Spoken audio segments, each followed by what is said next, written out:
बटा था, हमने लिंक भी भेज दी थी उसकी, है ना।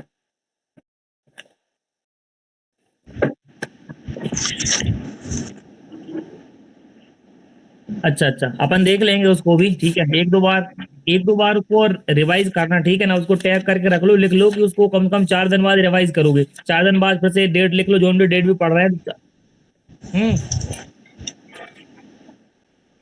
बिल्कुल बिल्कुल बिल्कुल बिल्कुल। ठीक ठीक ठीक। ठीक है। तो कैंटरबरी टेल, देखो मैंने अपने नोट्स जो अभी रिसेंटली बनाए थे कैंटरबरी टेल के, तो वो हमने शेयर कर दिए, ठीक है ना। अच्छा चलो, सबसे पहले अपन एक काम करते हैं, कम से कम 4 5 क्वेश्चन सॉल्व करते हैं। देखो कब के हैं ये, 21 जून के, ठीक है। हेलो, दिख रहा है? हाँ भैया। ठीक है, तो देखो भाई। हाँ, तो इसमें क्या है, अपन पहले इनको 4 5 सॉल्व कर लेते हैं, फिर कैंटरबरी टेल करेंगे, क्योंकि कैंटरबरी टेल एक दिन में तो हो नहीं पाएगी, लेकिन फिर भी कोशिश करेंगे कि जितना ज्यादा हो जाए पार्ट, ठीक है। हम्म, नहीं नहीं, बिल्कुल बिल्कुल। अरे अच्छे से हो जाएगी, बहुत बढ़िया से हो जाएगी, कोई दिक्कत नहीं, कोई प्रॉब्लम नहीं, ठीक है। चलो आप स्क्रीन शेयर करके देख लेते हैं, ठीक है। हो रही है स्क्रीन शेयर? हाँ भैया। ठीक है, ओके। देखो, तो ये क्या है, ये previous previous year question paper है 2021 जून, और ये मर्ज हो गई थी साइकिल, ठीक है। तो ये इसका है 2022 का, है ना। तो 21 और 22 दोनों का जो है, देखो पहले क्वेश्चन इस पे दिया हुआ है, who is the author of literature, a literature of their own, ठीक है। तो ये काय का पार्ट है बताओ, जान रहा है बताओ, जॉनर डिफाइन करो फटाक से भाई, किसका है ये, कौन सा जॉनरा कह रहा है ये, फेमिनिस्ट है ना, क्या है ये, फेमिनिस्ट है ना, किसके अंतर्गत पढ़ेंगे अपन, फेमिनिस्ट, ठीक है। इसके बारे फेमिनिस्ट में क्रिटिक बताना है ये। 3 मिनट। ये आपको देखो क्वेश्चन क्या है, who is the author of A literature of their own, ठीक है ना, that is a very famous feministic text, ठीक है ना। तो ये राइटर और टेक्स्ट वेरी वेरी इंपोर्टेंट है, ठीक है। तो ये टेक्स्ट, कोई भी क्या कर रहे क्वेश्चन हैं? आए, देखो उसका जॉनरा क्या है, ठीक, कहाँ से क्वेश्चन आ रहा है, कैसे अपन को आइडेंटिफाई करना है, ठीक है। तो नेक्स्ट टर्म के लिए हम क्या करें, क्या पढ़ें, ठीक है। तो ये वर्क जो है, मतलब बहुत बार पूछा है, मतलब रिपीटेडली ये वर्क आ रहा है, ठीक है। तो इसको याद रखना, ये कौन लेकर आ रहा है, पहली बात तो, है ना, कौन लेकर आ रहा है, इसको याद रखना कि ये क्या है, नाम क्या है वर्क का, लिटरेचर ऑफ देयर ओन, ठीक है ना। It was written by Elaine Showalter, ठीक है ना, एलन सो वॉल्टर, ठीक है। इसका आपने अपने फेमिनिज्म में भी इसका वो था, क्या बोलते हैं, हमारे में भी आया था, इसका सिलेबस में भी था, इसको पढ़ना पड़ता है, ठीक है। और ये क्या था, literature of their own is written by an American literary critic and feminist, ठीक है ना। अब इन्हीं ने एक टर्म कॉइन किया है, जाइनो क्रिटिसिज्म, है ना। ये याद रखना कि जाइनो क्रिटिसिज्म कौन दे रहा है, तो यही दे रही है, वर्क भी इंपॉर्टेंट है। Literature of their own written by American literary critic and feminist Elaine Showalter, ठीक है। She also coin the term gynocriticism, ठीक है। जाइनो क्रिटिसिज्म में क्या होता है, जाइनो क्रिटिसिज्म में क्या होता है कि जो वर्क जो है, इसमें जो विमेन राइटर है उनके ऑब्जर्व किए जाते हैं, उनको एनालिसिस किया जाता है, ठीक है ना। तो जो फेमिनिस्टिक जो लेयर है, मतलब फेमिनिस्टिक जो क्या बोलते हैं मूवमेंट था, तो उसमें भी फेज चलते हैं, फेज फर्स्ट सेकंड थर्ड, ठीक है। तो ऐसे ही उनमें क्या होता है, फर्स्ट फेज में क्या होता है, कोई वुमेन राइटर तो थे नहीं, तो मेल जो है, जो फीमेल पर लिटरेचर लिख रहे थे, तो उनको ऑब्जर्व किया जाता है, ठीक है ना। और फिर सेकंड टाइम में जो मेल है, ठीक है ना, वो फीमेल है, मेल फीमेल दोनों मिक्स होकर आते हैं, जब उनको पढ़ेंगे अच्छे से तो फिर अच्छे से समझ में आएगा, ठीक है ना। लेकिन जाइनोक्रेटिसिज्म ये टर्म जो है, ठीक है ना, ये क्या करता है, जो फीमेल जो राइटर है, मतलब ये फेमिनिस्टिक पॉइंट ऑफ व्यू से अगर इसको देखा जाए, तो जो राइटर है उनका मतलब ये था कि एक फीमेल फीमेल को अच्छे तरीके से समझ सकती है, ठीक है ना। अगर एक फीमेल अपने पॉइंट ऑफ व्यू से कोई लिटरेचर लिखेगी, तो वो ज्यादा बेटर रहेगा, उसको अपन फेमिनिस्ट बोले तो सही है, ठीक है ना। एक मेल लिखेगा तो हो सकता है कि भाई बायसनेस हो जाए, सब्जेक्टिविटी आ जाए, ठीक है। तो इसलिए उनने क्या बोले, एक टर्म कॉइन किया है, जाइनोक्रेटिसिज्म, ठीक है। And her literature of their own talks about female literary tradition which see analysis and evolution through 3 phases which are, ठीक है। तो 3 फेज की बात कर रही हैं, इनके 3 फेजेस कौन कौन से होती हैं, ये लिख लेना, है ना? ये लिख लेना, सर्च करना पहले, फिर हम बताएँगे बाद में, ठीक है? इनके 3 फेजेस कौन-कौन से हैं? 3 फेज पे लास्ट टाइम फिर से क्वेश्चन आ गया था, और जहाँ तक सेट में भी था क्या किसी, नहीं, नेट में तो था इनके जो 3 फेजेस थे, ठीक है? जैसे कि फेमिनाइन, फेमिनिस्ट और फेमिनाइन, फेमाइन, फेमिनाइन, फेमिनिस्ट और एक और था फेमिनिस्ट करके। ऐसे 3 फेस हैं इनने जो दिए हैं, ठीक है? फर्स्ट ये क्या बोल रही है, इसमें क्या है? तो imitation of the modes of the dominant tradition and internalisation of the artist and social values, ठीक? तो पहले क्या कर रही है, imitation of the modes of dominant tradition. पहले में क्या हो रहा है, डोमिनेशन जो ट्रेडिशन है, ट्रेडिशनल है, उसको क्या कर रही है, इमिटेशन कर रहे हैं, ठीक? जैसे कि कोई मेल राइटर है, मेल राइटर फीमेल के बारे में लिख रहा है, तो जो महिला हैं, जो फीमेल राइटर्स है, वो स्टार्ट कर रही हैं राइटिंग, तो वो किसको कॉपी करेंगी? भाई उसके सामने फीमेल मॉडल है ही नहीं बेटर, तो वो क्या करेंगी, मेल राइटर्स को इमिटेट कर रहे हैं, ठीक? इमिटेशन से स्टार्टिंग होती है, ठीक है ना? And internalisation of the artistic and social values, ठीक? फिर वो क्या करेंगी, इंटरलाइज करेंगी किसको, the artistic and social values को। सेकंड में protest against this standard and values and call for autonomy, ठीक? सेकंड फेज में क्या करेंगी, वो जो स्टैंडर्ड बना के रखा हुआ है कि यार ये फेमिनिस्टिक है, ये फेमिनिस्टिक टेस्ट है, कि ये मतलब उसको टारगेट नहीं कर रहे हैं कि कौन सा फेमिनिस्टिक टेस्ट है, मतलब ये टारगेट कर रहे हैं कि समाज में जो वैल्यू है, समाज में जो स्टैंडर्ड्स है, ठीक है? समाज में जो स्टैंडर्ड बना के रखा है, जो कस्टम्स हैं, सोशल वैल्यूज हैं, ठीक है, ट्रेडिशन है, ये जो ये जो एक जो स्टैंडर्ड बना के रखा हुआ है, मतलब कि जितनी भी नेगेटिविटी हैं, वो किससे जोड़ ली जाती हैं, फीमेल से जोड़ ली जाती हैं, ठीक है? तो ये उनके खिलाफ प्रोटेस्ट करती हैं कि भाई हम कहाँ से वीक है, हमें मौका ही नहीं दिया, आपने खुद हमसे गुलामी करवाई तो हम कर रहे हैं, ठीक है? तो ये उस जो स्टैंडर्ड है समाज में, सोसाइटी में जो वैल्यूज़ हैं, जिसमें महिलाओं को नीचे दिखाया गया है, उसके खिलाफ ये क्या करेंगी, प्रोटेस्ट करेंगी, ठीक है? तो protest against this standards and values and call for autonomy, ठीक है? तो ऑटोनॉमी के लिए ये क्या करेंगी, आवाज़ लगाएँगे, गुहार लगाएँगे, ठीक है? तो इन सब में सारी चीज़ें आ जाती हैं, जैसे कि वोट फॉर राइट्स, है ना? फ्रैंचाइज़ी की बात भी करेंगी, ये फ्रैंचाइज़ी की भी बात करेंगी, मतलब वोट का अधिकार भी माँगेंगी ये इन सारी चीज़ों में, कि इक्वालिटी की बात करेंगी, डिस्क्रिमिनेशन के अगेंस्ट जाएँगी, ठीक है? इक्वालिटी की बात करेंगी, इक्वल अपॉर्च्युनिटी की बात करेंगी, फ्रीडम की बात करेंगी, ठीक है? तो ये सेकंड में प्रोटेस्ट करेंगी, पहले में इमिटेट करेंगे, सेकंड में प्रोटेस्ट कर रहे हैं, जो भी स्टैंडर्ड्स बनाया हुआ है, जो डोमिनेंट कास्ट है, डोमिनेंट जो जॉनरा है, मतलब जो मेल जो डोमिनेंस था, उनने जो स्टैंडर्ड रखा हुआ है सोसाइटी का, ऐसा होना चाहिए, रोल भी डिवाइड कर दी कि भाई महिला हैं, ये करेंगी, वो करेंगी, तो ये उन सब के खिलाफ जा रही हैं, भाई क्यों करें? क्यों करें हम? आप भी तो कर सकते हो, ठीक है? तो आप जब इक्वालिटी की बात करते हो, तो फिर इक्वालिटी की लेकर भी तो आओ व्यवहार में उस चीज़ को, ठीक है ना? In third, self discovery turning inward free from some of the independence of opposition, ठीक है ना? अब क्या हो रहा है कि थर्ड में क्या कर रही है, सेल्फ डिस्कवरी, मतलब खुद को जानो, ठीक? जैसे कि हमारे अच्छे राइटर हैं, आर.डब्ल्यू. इमर्शन साहब भी बात करते हैं ना, सेल्फ रिलायंस की, self discovery, self discovery turning inward free from some of the independence of opposition, ठीक है? तो खुद की डिस्कवरी करना है, सेल्फ एनालिसिस करना है, ठीक है? उसमें turning inward free from some of the independence, independence of dependency of opposition, ठीक है? कि पहले तो खुद से भी हमें फ्री होना है, अपोजिशन मतलब जो जो भी खिलाफ है आपके, जो भी आपके खिलाफ है, जो भी मतलब रूल्स कह लो, आप सोशल वैल्यूज़ कह लो, कस्टम्स कह लो, ठीक है? तो जो भी है, तो आप उनको सेल्फ डिस्कवरी करो और पहले फाइंड आउट करो कि आप फ्री हो कि नहीं? Am I free from this all biasness, discrimination and social values, ठीक है? तो ये करना है, फिर उसको देखो कि हम फ्री हैं कि नहीं। पहले इनवर्डली फ्री हो जाओ, तब तो आप आउटवर्डली उसके लिए लड़ पाओगे, ठीक है?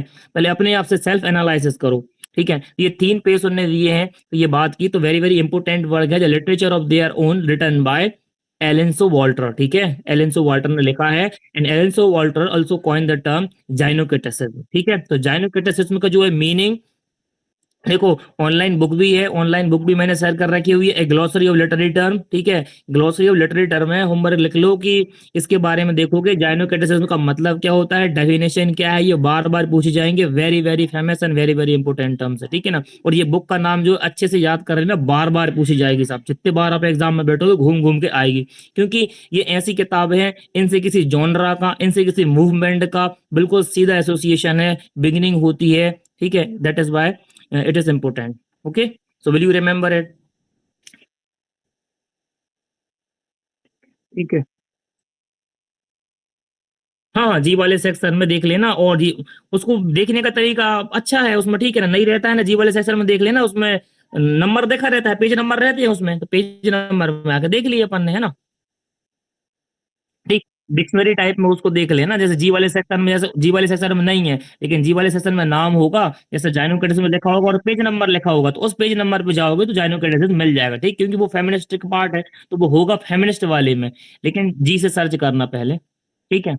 ओके, अब ये देखो एक मैचिंग आई है, gender and nation, Greek homosexuality, the subject of tragedy, kitchen में रख जाऊं, ठीक है, the souls of black folk, ठीक है ना। अब देखो ये सारे वर्ड हैं, ये सारे जो वर्क आए हैं, ये किसके हैं, कौन है, कौन लेकर आ रहा है, ये इंपॉर्टेंट। देखो जेंडर एंड नेशन पहले पूछा जा सका है, द सब्जेक्ट ऑफ ट्रेजेडी, बाकी के ये वर्क जो है ना इंपॉर्टेंट है, और 100% बिल्कुल आने के चांस है साहब, ठीक। अगर आपको सिर्फ इतना ही पता है, इतना ही पता है कि किसने क्या लिखा हुआ है, ठीक। अभी तक हमने पढ़ा था, देखो WED, जो WED बॉसेस है, इसको हमने पढ़ा था, बाकी के जो राइटर हमारे लिए भी कुछ कुछ नए हैं, ठीक है। अच्छा, जो WED बॉसेस है, ये क्या कर रहे हैं, ये डबल कॉन्शियसनेस की बात करते हैं, ठीक है, डबल कॉन्शियसनेस की ये बात करते हैं, जैसे कि DH लॉरेंस साहब भी डबल एच कॉलेज, जब डेप्थ में पढ़ोगे ना इन सारे राइटरों को तब पता चलता है, तो ये भी डबल कॉन्शियसनेस की बात करते हैं, ठीक है।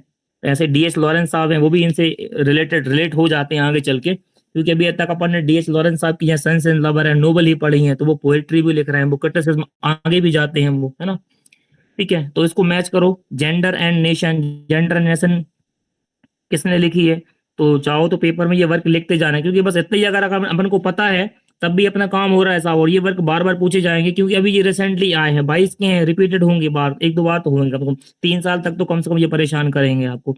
Gender and nation, D, D है इसका सही आंसर, तो फर्स्ट का फोर्थ है समझ लो, ठीक है। तो ये कौन लिख रहा है, निरोबल डेविस, निरोबल डेविस लिख रहे हैं, ठीक। सेकंड जो है आपका क्या है, बी का है टू, बी का टू ही है, तो ये कौन लिख रहा है भैया, KJ डोबर साहब लेकर आ रहे हैं, ठीक है। Then the subject of tragedy, the subject of tragedy, C को मैच करना है 1 से, सी को मैच कर दो भैया 1 से, subject of tragedy written by Catherine Wellesley, Catherine Wellesley लिख रहे हैं, ठीक है।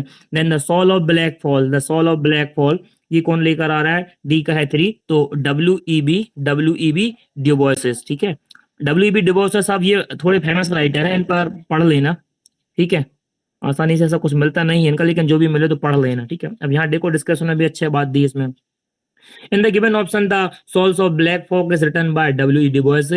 It is, अच्छा ये डबल कॉन्शियसनेस की बात भी करते हैं, it is about the legacy of racism the black people were facing in the form of physical abuses, paternalism and economic disenfranchisement, ठीक है।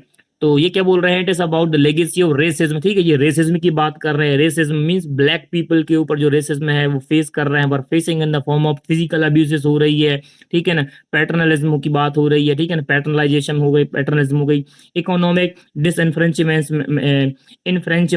इनफ्रेंचाइजमेंट, ठीक है, तो इनकी बात कर रहे हैं, ठीक है, ठीक। फ्रेंचाइजमेंट, फ्रेंचाइजी का मतलब क्या होता है, अथॉरिटी देना, हालांकि जो वर्ड जो है ना फ्रेंचाइजी, फ्रेंचाइजी जो विमेन विमेन फेमिनिस्ट में, फेमिनिस्ट में क्या होता है, इसको रिलेट किससे है, किससे करते हैं, इसको रिलेट करते हैं विमेन राइट जो मूवमेंट था उससे करते हैं, कि जो महिलाओं को वोट के अधिकार से जनरली इसको करते हैं, लेकिन हालांकि उसकी मीनिंग अलग अलग भी डिफरेंट डिफरेंट कॉन्टेक्स्ट में हो सकती है, ठीक है। तो ये बात कर रहे हैं, ठीक है। The subject of tragedy moves around the differential identity of men and women, ठीक। तो सब्जेक्ट ऑफ ट्रेजेडी है, मूव्स अराउंड द, तो किसके आजू बाजू घूम रही है, differential identity of man and women, ठीक है। तो it is talk about identity, identities of man and women, ठीक है। तो subject of tragedy talks about and deals with the identities of man and women. In this book Catherine बेथले has depicted the specific period in which man was the subject to which woman was related, while the Greek homosexuality is based on homosexuality in ancient Greek, ठीक है। अब देखो ancient Greek का type भी ले लिया ने, और सब्जेक्ट ऑफ ट्रेजेडी में क्या हो रहा है, आइडेंटिटी की बात कर रही हैं, ठीक है ना, differential identity of man and women की बात हो रही है, ठीक है ना। इन दिस बुक में, इस बुक में क्या हो रहा है, जो कैथराइन बेल्सरी हैं ये डिपिक्ट कर रही है, मतलब दर्शा रही हैं, क्या दर्शा रही हैं, एक स्पेसिफिक टाइम पीरियड को दर्शा रही हैं, जहां पर क्या हो रहा है, एक जो मैन है वो क्या है, subject to which women was related, कि एक मैन है, एक मैन का, एक इंसान का वुमेन से क्या रिलेशन है, ठीक है। और जो नेक्स्ट वर्क है Greek homosexuality, Greek homosexuality is based on homosexuality. Title से पता चल रहा है कि ये होमोसेक्सुअलिटी पे बेस्ड है, बट ये क्या है, एंशियंट ग्रीक का टेक्स्ट। अच्छा, एंशियंट ग्रीक के टेक्स्ट से एक ना एक मतलब बुक के नेम्स पूछे ही जाते हैं, तो ट्रिलॉजी आ जाती है, कहीं सोफिक्लिस की आ गई, ठीक है, तो कहीं और भी जो राइटर्स हैं हम पढ़ेंगे, रोम के हैं, ग्रीक के हैं, तो उनकी ट्रिलॉजी पूछ ली, ओल्ड वर्क पूछ लिए, ठीक है ना, कई बार प्लेटो के वर्क पूछ लिए, एरिस्टोटल के अदर जो फेमस वर्क नहीं है वो पूछ लिए जाते हैं, है ना।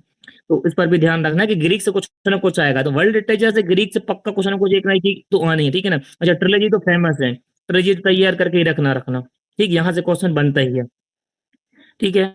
फिर यू है होमोसेक्सुअलिटी, ये लिखी किसने है, तो written by the classical scholar Kenneth Dover, ठीक। Then gender and nation is written by Nira Yuval Davis, ठीक, gender and nation Nira Nira Yuval Davis ने लिखा है, ठीक है, क्लियर है,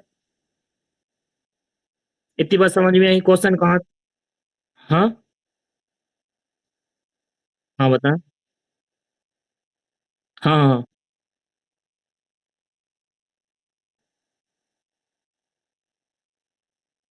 अपन को क्या करना पड़ता है, जॉनरा, नहीं नहीं, अपन को क्या करना पड़ता है, बाय जॉनरा डिसाइड करना पड़ता है, by genre time period movement, ठीक है, जॉनरा टाइम पीरियड मूवमेंट, ठीक है ना, उनके अकॉर्डिंग क्या होता है, उनके अकॉर्डिंग ये वर्क पूछे जाते हैं साहब, समझ रहे हैं ना। अब ये जो आधे से ज्यादा पार्ट है, ठीक है ना, अब इसमें कौन कौन सी चीजें, ऊपर वाले में देखा हमने तो फेमिनिस्ट पॉइंट ऑफ व्यू से है, तो भी फेमिनिस्ट टेक्स्ट हुआ वो, ठीक है, फेमिनिस्ट जितने भी पॉइंट ऑफ व्यू है, बहुत सारे राइटर हैं, ठीक है ना, तो हक्सले साहब हैं, बहुत सारे राइटर पढ़ोगे यहाँ पे, जूलिया क्रिस्टेवा हैं, तो कुछ राइटर क्या है, बार बार वो फेमिनिस्ट भी हैं और पोस्ट कॉलोनियल स्ट्रक्चरलिस्ट भी हैं, ठीक है। अब सेकंड क्वेश्चन में जो वर्क है, ये कौन कौन से हैं, तो ये पोस्ट कॉलोनियल स्टडी से बिलोंग कर रहे हैं, कहाँ से कर रहे हैं, पोस्ट कॉलोनियल स्टडी, और जेंडर स्टडी भी है इसमें, ठीक है, दोनों है, क्योंकि जेंडर स्टडी क्यों है, क्योंकि भाई इसमें साफ दिख रहा है कि भाई मेल फीमेल के बारे में बात हो रही है, मेल फीमेल आइडेंटिटी के बारे में बात हो रही है।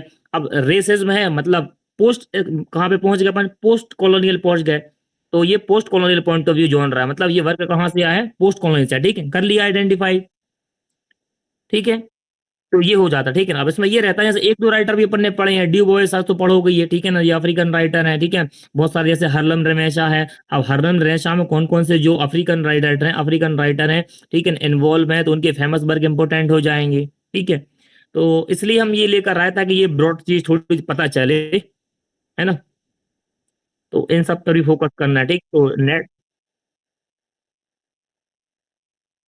हाँ ये पोस्ट कॉलोनियल, हाँ पोस्ट कॉलोनियल जो है, पोस्ट कॉलोनियल और gender studies, post colonial gen plus gender studies से ये क्वेश्चन, ये वाला अपन ने जॉनर आइडेंटिफाई किया, ठीक, यहाँ से ये क्वेश्चन थे, ठीक है, रेसिज्म की बात हो रही है इनमें, ठीक है, ठीक, तो ऐसे अपन को आइडेंटिफाई करना है, ठीक है। अब जो सुब्रमण्य फैंटी सेंटर्स ईटर्स, हाँ फैंटेसी ईटर्स, अब ये देखो ये वर्क है कैसा, Subramanya fantasy eaters is a, अब देखो सिंपल क्वेश्चन सिर्फ जॉनरा पे बन रहे हैं, किस पे बन रहे हैं, सिर्फ और सिर्फ जॉनरा पे बन रहे हैं, तो ये भी एक यूजीसी नेट का ट्रेंड है, ठीक है, तो ये भी याद रखना, कई बार क्या हो जाता है कि सिंपल क्वेश्चन भी नहीं बनता है, सिर्फ जॉनरा अकेले ही पता हो तो क्वेश्चन सॉल्व हो रहा है, ठीक है। देखो ये क्या है, कलेक्शन ऑफ शॉर्ट स्टोरीज है, तो शॉर्ट स्टोरीज से क्वेश्चन 100% आता है, ठीक है ना। भाई टाइम रहा तो बिगिनिंग जो है शॉर्ट स्टोरी की कहाँ से हो रही है, तो मैं वो भी बता दूंगा, ठीक है ना। अच्छा जो 19, अच्छा चिल्ड्रन लिटरेचर की कुछ नहीं, कम से कम 10 15 20 मतलब अच्छे अच्छे राइटर हैं जो चिल्ड्रन लिटरेचर के, वो देख लो, उनको देख लो, ठीक है, चिल्ड्रन लिटरेचर का भी पूछते हैं, लेकिन शॉर्ट स्टोरी से क्वेश्चन तो आता ही है ना, तो ये देख लेना, एक मिनट यार,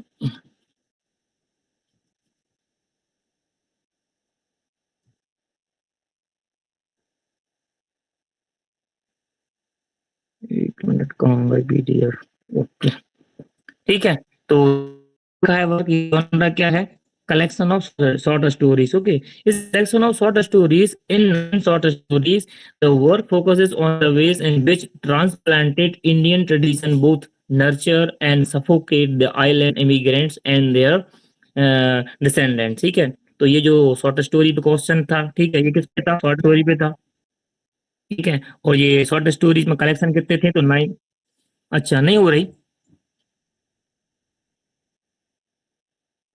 आ गई, ठीक है, ओके, हाँ, ठीक, ठीक है, सो ये जो क्या है, ये शॉर्ट स्टोरीज हैं, ये जो वर्क है इनका फैंटेसी ईटर्स क्या है, it was publish in the year of 1988 written by Subramani, ठीक है ना. It is a collection of 9 short stories. The work focuses on the ways in which transplanted Indian tradition, ठीक है. क्या कर रहे हैं? ट्रांसप्लांट कर रहे हैं इंडियन ट्रेडिशन को, ठीक है ना. Both nurture and suffocate the island immigrants and their descendant, ठीक है ना.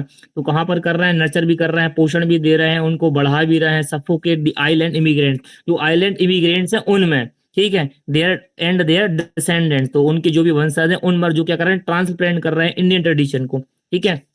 तो सुब्रमणी इसका फैंटेसी ईटर्स है, ठीक है. ये भी सब नई चीज है. ये ऐसे वर्क हैं, पूछे जा सकते हैं बार बार, है ना. अभी क्योंकि ये अभी अभी आ रहे हैं ना, तो इसे पूछे जाएंगे. अब कई बार अभी देखो शॉर्ट स्टोरी पूछी है, हो सकता है नेक्स्ट टाइम क्या हो जाए, ये वर्क भी रहेगा, फैंटेसी ईटर वाला भी उसमें रहेगा, और 3-4 तो शॉर्ट स्टोरी रहेंगी, और एक नोवेल रहेगी या नोवेला रहेगी, और आपसे पूछा जाएगा कि विच वन इज नोवेल, या फिर पूछा जाएगा कौन सी जो है शॉर्ट स्टोरी नहीं है. तो ऐसा होता है, ठीक. कोई भी आया ऑप्शन में सिंगल को जिस पर क्वेश्चन बनता है तो वो भी इंपोर्टेंट हो जाता है, ठीक है. क्लियर है. Come to the next fourth question. Who is the author of the poem the house of fame? देखो बिल्कुल इजी क्वेश्चन है कि नहीं है? अब भी पढ़ा कि नहीं पढ़ा अपन ने? बताओ. बच्चा बच्चा जानता है साहब. अब भी पढ़ा अपन ने, है ना. चौसर पढ़ रहे जब पढ़ा है ना. भैया ये वाला क्वेश्चन सबसे अच्छा लगा हम लोगों को। हाँ, क्योंकि देखो अभी अपन ने पढ़ा है, आया ना क्वेश्चन. बिल्कुल क्वेश्चन आया, देखो, है ना. कौन है? तो भाई अपन ने पढ़ा हुआ है. ठीक है. तो इसको सॉल्व करने की जरूरत नहीं. हाँ, इतने में खुश हो जाओ. तो देखो कितने सरफेस लेवल पर क्वेश्चन रहते हैं, ऐसा नहीं है कि डेप्थ में क्वेश्चन आते हैं. बहुत सारे क्वेश्चन सरफेस लेवल पर ही होते हैं, ठीक है. ये तो जो क्वेश्चन हाउस पढ़ ऑफ के फेम मेरे है, को इतनी तेज खुशी हुई थी बहुत। हाँ ठीक है. तो हाउस ऑफ फेम जो है, ठीक. अब लेकिन नेक्स्ट टाइम ये याद रखना कि house of fame deals with क्या थीम है, ठीक है. चौसर हाँ किस हाँ से इन्फ्लुएंस हो रहे हैं, किस पर लिखी है, ठीक है. और हो सकता है कि इसमें कुछ स्टैंजा पैटर्न कोई वो इन्वेंट तो नहीं कर रहे हैं. तो ये चीज भी ब्रीफ नोट में बना लेना, ठीक है ना, कि किस पर बेस्ड है, ठीक. कि भाई जॉन ऑफ गॉन्ट की वाइफ जो है उन पर तो नहीं लिख रहे हैं, कि कहीं इसमें जो है चौसर जो है क्या बोलते हैं, इन्वेंशन तो नहीं कर रहे हैं, ठीक है. मतलब ये इस चौसर का एक फर्स्ट फाइन वर्क माना जाता है, कंप्लीट फाइन वर्क माना जाता है ये, है ना. इसलिए ये क्वेश्चन में आ गया, ठीक है. तो ये चौसर से भी पूछ लिया गया, ठीक है. अब जो है नेक्स्ट जाइए साहब, फिफ्थ क्वेश्चन, फिर अपन कंटिन्यू हो जाएंगे वहां से, ठीक. ओके, ठीक. Which of the following denote the three faces of literary. देखो ये बना हुआ है, दिख रहा है. देखो उन्हीं का है कि नहीं ये क्वेश्चन. एक पेपर में दो हाँ दो तीन तीन क्वेश्चन आ रहे हैं, ठीक है ना. और यही एमपी सेट में भी आया था साहब. एमपी सेट में बिल्कुल उठा के यही पटका है क्वेश्चन, सेम टू सेम उठा कर देख लेना, यही मिल जाएगा, ठीक है. ठीक. इसमें कौन कौन से हैं? तीन है. अब हमने बताया, एक तो फेमिनाइन हो गया, फेमिनिस्ट हो गया, और फीमेल हो गया. तो ए डी ई, ठीक है ना. ये क्वेश्चन हमारा 100% सही हुआ था, ठीक. तो कितने फेस दिए हैं इनने, कौन ने दिए हैं? तो देखो इस ही पेज से कितने सारे नोट्स बन गए इनके, एलन सो वाटर के. The three phase of literary feminism according to Elaine Showalter are feminine, मतलब वुमेन राइटर्स इमिटेट मेल. पहले में क्या कर रही हैं जो वुमेन राइटर है, किसको कर रही हैं इमिटेट, मतलब नकल किसकी कर रही हैं? मैन की कर रही हैं, क्योंकि उनके सामने कोई मॉडल ही नहीं था, जैसे कि अभी मैंने बताया था. Then feminist. अब वो फेमिनिस्ट कब हुई? जब वुमेन राइट, जो वुमेन है वो एडवोकेट कर रहे हैं माइनॉरिटी राइट्स, ठीक है ना. तो जो माइनर लोग हैं उनके राइट्स के बारे में आवाज उठा रही हैं. मतलब यहाँ पर वो जो वोटिंग राइट है ना, फ्रेंचाइजी की बात उठाने लगे, ठीक है ना. फिर वो क्या बनी भैया? फीमेल बनी. Female means the in this phase the focus is now on women's tax, ठीक. विमेन्स टैक्स पर. अब फेमिनिस्ट में सिर्फ जैनो क्रिटिसिज्म में सिर्फ उन्हीं को एनालाइज करेगा जो फीमेल के वर्क हैं, ठीक है ना. ये नहीं कि मेल लिख रहा है फीमेल तो वो फेमिनिस्ट टैक्स हो गया, नहीं साहब. जैनो क्रिटिसिज्म में फीमेल के द्वारा लिखा हुआ फीमेल पर टैक्स होगा, ठीक है. उसमें जैनो क्रिटिसिज्म आएगा. जैनो क्रिटिसिज्म जो है उसको एनालिसिस करेगा साहब. तो फीमेल क्या कर रहा है? लास्ट जो फेस है, it face focuses on the women's texts as opposed to merely uncovering misogyny in men's texts, ठीक है. तो मतलब कि कैसे जो है जो मेल है, मेल डोमिनेट वर्ग था, कैसे जो फीमेल के प्रति हेटेड बता रहा है, can how he showed hated toward the female या फेमिनाइन, ठीक है. तो कैसे वो क्या कर रहा है? फीमेल के प्रति हेटेड बता रहा है, ठीक है. तो ये ऑप्शन जो है बी आपका करेक्ट हो जाता है इसमें. क्लियर है. देखो इसी की पहले चर्चा की तो यहाँ पर भी मिल गया, ठीक है. ठीक है. अब देखो लास्ट वाला अपन ने पहले डिक्लेयर कर लिया था कि किसने कौन लिखा था. देखो हुआ था नहीं हुआ चर्चा, हमने उस दिन पढ़ा रहे थे, ठीक. द रेवेंज ट्रेजेडी पर चर्चा हुई थी, किसने लिखा था? जो सैमुअल टर्नियर, हमने पहले ही बता दिया था ये भी। ये वाले क्वेश्चन अपन पहले भी डील कर सकते हैं, तो चर्चा में ये सॉल्व हो जाते हैं। हो गए? ठीक है, ये 6 क्वेश्चन में से देखो 6 क्वेश्चन में से कम समझ लो कि 2 तो लड्डू थे आप लोग के लिए, थे कि नहीं थे? जॉफरी चौसर तो हर कोई से बनेगा, और दूसरा जो टैक्स है ये वाला भी भैया बन जाएगा, आधे लोग से तो बन जाएगा कि भाई द रेवेंज ट्रेजेडी किसने लिखी है। ठीक है, ठीक है, इस क्लियर है? ठीक है। अच्छा है, हेवुड जो है ना, थॉमस हेवुड में भी कंफ्यूज होता है। अच्छा, 2 नेम है और एक 2 हेवुड आ जाते हैं बीच में, ठीक है, तो उसमें भी कंट्रोवर्शियल होता है, लेकिन जो जो 4P वाला है उसी को मानते हैं ज्यादातर, है ना? क्लियर? तो ठीक है, तो इनको भी टारगेट बनाओ। ये वाली पीडीएफ भी हमने शेयर की है आपको, कि डेली अगर भाई जिनके पास टाइम है तो कम से कम 20 या मोर देन 20 ये प्रीवियस ईयर के क्वेश्चन सॉल्व करो। ठीक, इससे क्या होगा, पता चलेगा कि आप क्या पढ़ रहे हैं और कहाँ से पेपर आ रहा है। क्लियर है? ठीक है। और दूसरी बात, अब इसके बाद क्या करना है आपको कि एक होमवर्क रहेगा आप लोग का, कि सब लोग क्या करना है, कम से कम 5-5 साहित्य अकेडमी अवार्ड राइटर सब याद करेंगे, 5-5, ज्यादा नहीं। ठीक है? ठीक है, 5-5 साहित्य अकेडमी राइटर हैं, उनको साहित्य अकेडमी अवार्ड कम मिला हुआ है, कोई भी हो सकते हैं आपके, आप अपने फेवरेट चूज कर लो, नो प्रॉब्लम। ठीक है ना, you can choose according to your conveniences. ठीक है, नो प्रॉब्लम। ठीक है ना, तो you should know the name of the writer, you should know when they got prize in particular age and which work, और कौन से वर्क पर। ठीक है ना, और हो सके तो अगर आपको याद आता है कि हाँ इन्हें और भी कोई वर्क लिखे थे 2-3, तो वो भी आप मेंशन कर सकते हो। ठीक है, तो जितने भी लोग पढ़ रहे हैं सब सर्च करना, साहित्य अकेडमी अवार्ड की लिस्ट में से 5 राइटर आपको चूज करना है, आपके जो भी हो। ठीक है ना, सिमिलरिटी भी हो, अब आप लोग आपस में मैच भी खा सकते हैं, लेकिन मैं ये नहीं, सबकी अपनी अपनी लिस्ट होनी चाहिए, कम से कम 5 राइटर। ठीक है, तो ऐसे तरीके, अब इस तरीके से हम क्या करेंगे, हर एक दो दिन में क्या करेंगे, आपको राइटर देंगे, या पत्री खत्म कहानी करो। ठीक है, हमें नहीं करना, हमारा चर्चा लग रहेगा, कोई जरूरत नहीं है हमें। ठीक है ना, और जैसे कई बार होता है ना, जैसे गवर्नमेंट भी क्या करती है, गवर्नमेंट भी आप देख रहे हैं पॉलिटिक्स में क्या होता है, जैसे पाकिस्तान है, पाकिस्तान की डेमोक्रेसी में क्या होता है कि भाई एक पहले जनता के द्वारा चुना जाएगा नेता, ठीक है ना, बाद में वो एक अधिनियम लेकर आता है कि अब सारे अधिकार जो है हमारे ऊपर है, मतलब हमारे पास है। ठीक है, पहले खुद ही जाएगा ऊपर, फिर उसके बाद क्या करेगा, एक अधिनियम निकाल देगा कि अब सारे पावर मेरे हाथ में है। क्लियर है? मतलब टायरनी टाइप की। ठीक है, तो ऐसा ही इनने भी किया भाई, पहले ये हुआ है कि भाई पोप नहीं मान रहा, तो वो ठीक है भाई, वो अलग किया चर्च में, फिर जो है जो भी इनके सपोर्टर थे, सपोर्टर ने भाई सपोर्ट किया इनने, और फिर वो एक रूल्स लेकर आ गए कि जो है चर्च की जो संप्रभुता है वो किसके हाथ में होनी चाहिए, किंग के हाथ में होनी चाहिए, रूल्स लेकर आ गए। तो बस अब जी भाई सर्वे सर्वा हो गए, तो बस जैसा ये बोलेंगे वैसा वहां की जनता करेगी, भाई पोप तो रह रहा है रोम में। ठीक है, तो जो कैथोलिक्स ये अलग हो गए कि ये बस कैथोलिक और प्रोटेस्टेंट अलग अलग भगने लगे ऐसे ना।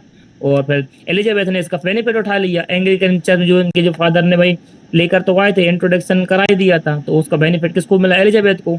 उसने बढ़िया से सोसाइटी में अच्छा मौका है कि यार देखो, मतलब रिलीजियस टॉलरेंस करने का यही है कि यार हम अपने चर्च कर दें। और उसने क्या बोला कि कोई दिक्कत नहीं, तुमको जिसको मानना हो मानो यार, क्योंकि वो जबरदस्ती वो करवाती ना तो फिर प्रॉब्लम हो जाती। उसने कभी फोर्स नहीं किया एलिजाबेथ फर्स्ट के टाइम में। ठीक है, तो इसलिए इतनी शांति प्रियता से जो है सेकुलरिज्म की बात आ गई, सेकुलरिज्म पर लोग फोकस करने लगे, धर्मनिरपेक्षता की बात आ गई एलिजाबेथन काल में। ठीक है, उसने फोर्स नहीं किया कि तुम मुस्लिम हो तो मुस्लिम ही को मानो, तुम क्रिश्चियन हो तो हमें प्रोटेस्टेंट नहीं मानना है, यही करना है। वो तो बोला तुम्हें जो मानना है मानो यार, कोई प्रॉब्लम नहीं। ठीक है, स्टेबिलिटी चाहिए हमें, तो देश में शांति हो। ठीक है, तो इसलिए उसके शांत में उसके काल में शांति आई, तो बस उसका बेनिफिट मिला उसको। तो इंडस्ट्रियल रेवोल्यूशन की शुरुआत भी हो गई, क्योंकि भाई वो ये धर्म की जो धर्म और जाति का जो भेदभाव था, वो जो लड़ाई दंगे थे, ये वहां पर खत्म हो गए थे, तो उनके लिए क्या था, अब बस इकोनॉमिकल ग्रोथ देखो। ठीक है, क्लियर है? ठीक है, तो चौसर पर चर्चा कर ली जाए अब। जॉफरी चौसर जाफरी वही चौसर, पढ़ना, बताओ चौसर के बारे में कुछ कुछ बताओ। वो पढ़ना है ना अपन को, कैसे डिटेल। कैंटरबरी टेल पढ़ा देंगे, कोई दिक्कत नहीं, परेशानी नहीं साहब। कहाँ गई वो, हमने एक पीडीएफ भी बना के डाली थी कि हमारी है ये, तो हमारे ही नोट्स की है, इसमें प्रोलोग है। हमने ठीक कुछ है, पढ़ा था इनके विषय में एक दिन। बताओ क्या पढ़ा था। हमने पढ़ा था ये, उससे मतलब बुक है ना, उससे ही पढ़ा था कि उन्होंने मतलब मेजरली इंग्लिश में लिखते थे, हम्म। और बहुत wide range of genre complete मतलब कवर्ड किया था इन्होंने। और आपने बताया 3 किंग्स के टाइम में मतलब रहे हैं ये हाँ, ये भी स्टैचू इम्पोर्टेंट थिंग्स हैं। है। इन्हीं के टाइम पे हाँ, ब्लैक डेथ भी आई थी, इन्हीं के टाइम पे जो है रिवॉल्ट भी हुआ था, ठीक है ना। लेजेंड रिवॉल्ट भी इनके टाइम पीरियड में हुआ था, थ्री किंग टाइम पीरियड्स में थे, ठीक है। ये सब इम्पोर्टेंट थिंग्स हैं, पूछी जाती हैं एग्जाम में। ये बेसिक से क्या हो जाता है, बेसिक नॉलेज से हमें जो है और वो बैकग्राउंड किस-किससे से। इन्फ्लुएंस हुए थे वो भी है वो। हाँ हुँ, हाँ, दांते बकेसियो है, ठीक है। डांटे और बोकासियो और डेकेमेरन, पेट्रार्च। ये कैंटरबरी टेल जो है अपन ने पढ़ा था, जो डेकेमेरन वर्क है, उनसे भी ये हाँ, इन्फ्लुएंस थे, उनसे लिखा हुआ है ना। हुँ, रोमन डी लरो ये वर्क है। हाँ, राइम रोड हाँ, राइम रोलन ये लेकर आए थे, लेकिन जो नाम बाद में इसलिए पड़ा है क्योंकि वो जेम्स द फर्स्ट जो थे उनने यूज किया था किंग स्क्वायर में, ठीक है। इंस्पायर में किया था उन्होंने यूज़ इसलिए। हाँ, इसलिए इनको जाना जाता है, ठीक है। तो हुँ, अच्छा, चौसर के जो वर्क हैं, चौसर के वर्क को भी थ्री पीरियड्स में डिवाइड करके पढ़ा जाता है ना। हुँ। तो लास्ट पीरियड इनका और जो, हाँ हाँ हाँ हाँ हाँ, था ना इनका, मतलब ये मैंने कैंट पढ़ा है ये जो क्या है, आज ये क्या है, कैंट के जो पार्लियामेंट्री थे ना उनको रिप्रेजेंट कर रहे थे, तो ये गए थे फ्रांस में। हाँ, फिगर हुँ, अच्छा है यार, वो नाम याद नहीं आ रहा इनका। हेल्प तो की थी किसी ने। हाँ, हो सकता है क्योंकि वो ट्रांजिशन पीरियड था। अच्छा, इनको क्या उन पर डाउट था ना, किंग पर डाउट था कि हम जो बंदा पेट्रोनेज ना चली जाए, समझ रहे हैं ना, मतलब संरक्षण ना चला जाए, इसलिए इनको भी डर था। इनको डर, उनसे ये डर था, ठीक है। चलो ठीक है, चौसर के बारे में पढ़ते हैं थोड़ा सा और, फिर उसके बाद देखेंगे कैंटरबरी टेल आज कितनी हो पा रही हो, फिर अपन मांगे पढ़ते, ओके। तो ठीक है, अच्छा क्रिटिसिज्म भी जरूर पढ़ा करो। हाँ, ठीक ठीक ठीक ठीक। चलो ठीक है, अपन देख लेते हैं, हो जाएगा वैसे, अपन देख लेते हैं कौन कौन क्या कैसे, ठीक है। बहुत जितना हो जाएगा तो अपन कर लेंगे आज, ठीक है, ओके। चलो, तो पहले ये है कि भाई बॉर्न कब हुआ था चौसर साहब, ठीक है ना। बहुत सारी बुक्स में अलग अलग डेट है, कि जैसे एज ऑफ चौसर कंसिडर की जाती है कब से कब तक, बताओ, बताया भी था मैंने। 1347 1340, नहीं 1314, 1314 3, ठीक है। अच्छा, ये कहीं मिलेगी नहीं बुक, मतलब लाइव जो है इनकी मिलेगी नहीं, ठीक। हाँ, 1340 43 से सॉरी लेकर 43 पढ़ा 1400 है तक को मैंने। ये एज कंसिडर की जाती है, ठीक है ना, एज, ठीक है ना। लाइफ स्पैन की बात की जाए तो यहाँ पर 43 आ जाता है, ठीक है ना। हालांकि बुकों में क्या लिखा हुआ है, बुकों में 40 नहीं लिखा हुआ है, ठीक। तो ये डिफरेंट है, एज पहले से मानी जाती है, लेकिन जो वर्थ है इनके जो उनका लाइफ स्पैन है ये बाद का है, ठीक है। अब ऐसा कुछ लोग बोलते हैं, लेकिन वो 13 14 भी कंसिडर करके चलो, सही है वो भी एक आंकड़ा, ठीक है। अब ठीक है, अब इनके जो इम्पोर्टेंट वर्क है हमने जैसे देखा था कि जैसे कि द बुक ऑफ डचेस है, बुक ऑफ डचेस कब लिखी गई है, तो 1319, 1363, सॉरी 1390 नहीं नहीं नहीं 69, 1369, ठीक है। The book of duchess written about 1369। Second work इनका क्या है important, Troilus and Criseyde, Troilus and Criseyde, it was probably written between 1380 and 1386, ठीक है। सेकेंड वर्क जो है इनका ट्रिलस एंड क्रिसीड, अच्छा इसी नेम से शेक्सपियर ने भी ड्रामा लिखा हुआ है एज इट इज, है ना, तो वो भी कॉपी मार रहा है, ठीक है। तो 1318 टू 1383, ठीक। 1380 से 1383 के बीच में ये वर्क लिखा हुआ है। फिर आता है इनका एक work parliament of fowls, fowls means FOWLS fowls है, ठीक है ना। ये माना जाता है, ये लिखा है 1382 में, 1382 में लिखा हुआ है। The house of fame written about 1384, 1384 में द हाउस ऑफ फेम लिखा है। The legend of good women, legend of good women माना जाता है it was written probably between 1384 and 1385, ठीक, मतलब 1384 से 1385 के बीच में जो है लिखा माना जाता है, ठीक है। फिर आपका जो फेमस भैया वर्क है एक और लास्ट जो पीरियड आपने में, बताया था द पार्लियामेंट वो क्या था उसका नाम? The parliament of fowls, FOWLS, हाँ, ठीक है। 1382, ठीक है। क्या 13? 1382, ओके, ओके, 1382, ठीक है। Okay. The house of fame 1382, हाँ, ये तो लिख ठीक है, लिया मैंने। 1384, जी। ठीक है ना, after 2 year of parliaments of fall, ठीक है ना, 84 में लिख रहे हैं, 1384 में हाउस ऑफ फेम आ रहा है, 1384, 1384 में हाउस ऑफ फेम आ रहा है। The legend of good women जो है कब आ रहा है, 1384 एंड 1385 के बीच में ये लिखा गया था, ठीक है, ये लिखा था। तो मतलब जब ये वाला जो वर्क लिख रहा है तो उसके बाद में उनको अच्छा नहीं लगा खुद से ही कि यार ये क्या है, खुद ही को अच्छा नहीं लग रहा था तो छोड़ भी दिया था इनने शायद ये वाला वर्क कि अरे मैं कहाँ लिख रहा हूँ, मतलब खुद से जब सेल्फ एनालिसिस हुआ कि कहाँ लिख रहा है वो चौधर, मतलब चौधर साहब, ठीक है। फिर आता है क्या, द कैंटरबरी टेल्स जो है माना लिख जाता है कि इसकी जो डिजाइन कब हुई थी, 1387, और इसको लिखा कब है, तो एक प्रॉपर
कैंट को मतलब क्या बोलते हैं, जो पॉलिटिकल्स कोई टूर होता है उनका, तो वहां पर वो जो जाते हैं पेट्राक वगैरह से मिलते हैं, वहीं पे पेट्राक हैं, बकेसियो हैं, इनसे ये मिलते हैं वहां पर जाकर, ठीक है। तो वो इटली वाला टूर था, फिर लास्ट वाला इंग्लिश रहेगा इनका।